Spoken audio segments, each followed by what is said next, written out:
नमस्कार मित्रांनो. तर आपण गाडी धुवायला आज आलो आहे आणि गाडी एकदम चकाचक धुतल्याशिवाय आपल्याला जरा गाडी चालवायला मुळे येत नाही.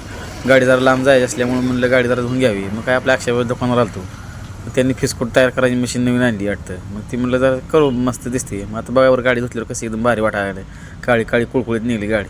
2 वर्षाची गाडी पण वाटत बी नाही 2 वर्ष असली. मग काय आपण निघालो आपल्या घराकडं आणि आपलं एवढं सगळं झालं. आपलं जायचं वैरण आणायला. वैरण आणायला गेलो. मग जरा दिवस मावळा गेला, जरा दिवसभर दुकानात काम केल्यामुळे जरा कटाळा आला. मग म्हणलं जरा घेऊन जावं. मग काय आपण गेलो. रस्ता बी खराब आहे त्यामुळे जरा लई अपदा होते व गाडीला शाकापसार नाहीत. मग काय कसं गेलो आणि वैरण तोडून काढली सगळी.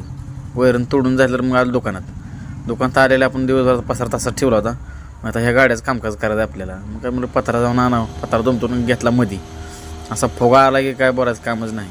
मग ते आणलं. मग मला अँगल बी घेऊन यावं. अँगल बाबर कसं एकदम असं ठेणग्या वडवतच आलो होतो येताना. दिवस मावळा गेला होता. मग आपल्याला एवढं समजा सामान टाकून आपला आज अक्षयभाऊचा वाढदिवस आहे. मग त्याला म्हणलं आता संध्याकाळी पार्टी देणार भाऊ.